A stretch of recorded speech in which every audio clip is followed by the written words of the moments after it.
इससे पहले हमने कैन कुड का यूज देखा था। अब मे और माइट है। मे और माइट का जो यूज होता है वो फ्यूचर की पॉसिबिलिटी या भविष्य की संभावनाओं को बताने के लिए होता है। जैसे हम फ्यूचर के लिए कोई संभावना बताते हैं कि मैं कल स्कूल जा सकता हूँ, मैं ये जॉब छोड़ सकता हूँ, या मैं ये घर खाली कर सकता हूँ। अब एक तो इसका सेंस शायद होता है कि शायद मैं यह कार्य कर सकता हूँ, या हो सकता है, अगर कहीं हो सकता है भी है तो उसके लिए भी मे माइट का यूज होता है। जैसे उदाहरण है इसमें कुछ कि आई मे क्विट दिस जॉब, शायद मैं यह जॉब छोड़ सकता हूँ। या हम ये भी कह सकते हैं कि हो सकता है मैं ये जॉब छोड़ सकता हूँ। तो शायद या हो सकता है, दोनों के सेंस में हम इसका प्रयोग कर सकते हैं। आई मे वेकेट द हाउस, शायद मैं यह घर खाली कर सकता हूँ, या हो सकता है मैं यह घर खाली कर सकता हूँ।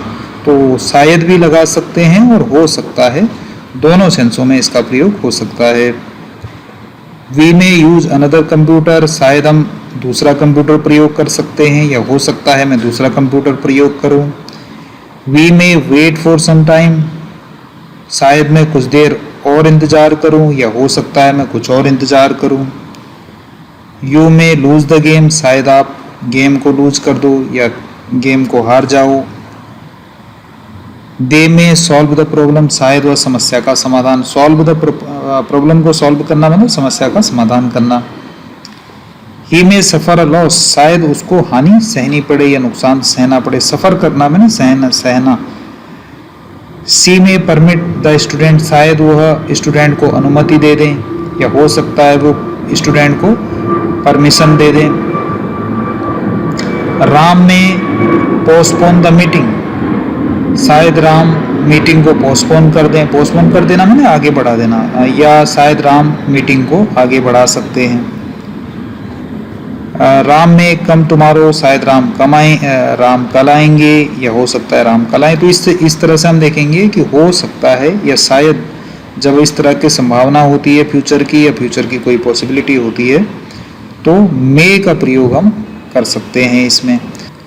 उसके बाद मे का यूज निगेटिव में कैसे करना है, तो आई मे के बाद में नॉट लग जाएगा। I may not come here next month, हो सकता है मैं अगले महीने यहाँ ना हूँ, या शायद मैं अगले मंथ यहाँ ना हूँ। दोनों सेंसों में हम शायद के सेंस में भी यूज हो सकता है, या हो सकता है के सेंस में भी हम इसका यूज कर सकते हैं। We may not go abroad, abroad मैंने विदेश जाना या देश से बाहर जाना। वी मे नॉट गो, शायद हम नहीं जाएं, वी में ना हम, शायद हम नहीं जाएं अब्रॉड, नाउ में ना अब, शायद हम अब विदेश ना जाएं। You may not send books, शायद आप किताबें ना भेजें। दे मे नॉट लीव, लीव मैंने छोड़ना।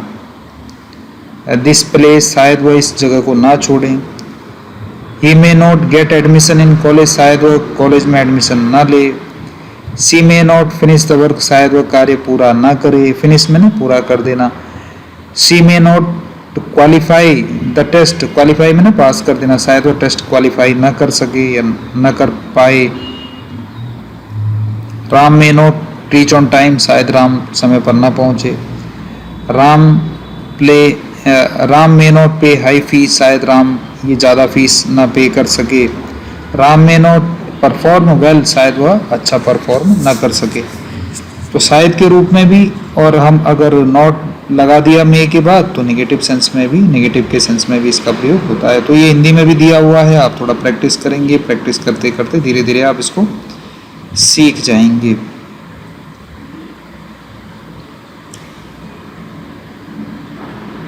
अब इसमें एक चीज और ध्यान रखनी है कि मे का प्रयोग, अब मे का सेकंड फॉर्म वैसे तो माइट है, तो माइट तो पास्ट सेकंड फॉर्म है, तो पास्ट के लिए यूज होना चाहिए था।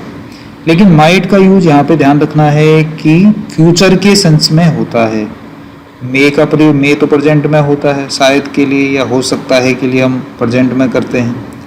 लेकिन माइट इसकी सेकंड फॉर्म है, होना ये पास्ट का चाहिए था, लेकिन माइट का प्रयोग फ्यूचर के सेंस में ही होता है। जैसे उदाहरण के लिए ध्यान से देखना है इसको, आई माइट नॉट पे फी ऑन टाइम, शायद मैं हो या हो सकता है मैं समय पर फीस ना पे कर पाऊँ। आई माइट नॉट, ये फ्यूचर के सेंस में यूज हो रहा है इसका, शायद मैं भविष्य में फीस समय पर ना पे कर पाऊँ। तो माइट सेकंड फॉर्म है, लेकिन फ्यूचर के सेंस में इसका प्रयोग होता है, तो ये थोड़ा ध्यान में रखना है आपको। We might not reach there tomorrow, शायद हम वहाँ समय पर ना पहुँच पाएँ, तो ये फ्यूचर की बात हो रही है। You might not be able to do it, शायद आप इसे करने के योग्य न हो सको या न कर पाओ इसको। You might not know about it, शायद आप इसके बारे में न जान सको। They might not give more money, शायद वे अधिक धन न दे सके, या शायद वे अधिक पैसा न दे सके। He might not understand this new plan, शायद वे इस नए प्लान को न समझ सकें। She might not accompany the delegation, शायद वो डेलीगेशन को कंपनी न दे सके। Peter might not be able to learn anything, शायद वो कुछ भी सीखने के योग्य न हो। तो इस प्रकार से माइट का प्रयोग भी थोड़ा ध्यान रखना है कि फ्यूचर के सेंस में होता है, जबकि माइट सेकंड फॉर्म है और ये पास्ट में इस तरह का सेंटेंस बनता नहीं है, तो फ्यूचर के सेंस में ध्यान रखना। माइट का यूज सेकंड फॉर्म होते हुए भी फ्यूचर के सेंस में इसका प्रयोग होता है। ये हिंदी में भी दिया हुआ है, सकेंगे, है ना, सकें, तो ये फ्यूचर की बात हो रही है, वैसे सेकंड फॉर्म। तो अभ्यास जब आप करते हैं तो धीरे धीरे चीज़ें आपको समझ में आने लगती हैं और आप आराम से इनका प्रयोग कर सकते हैं।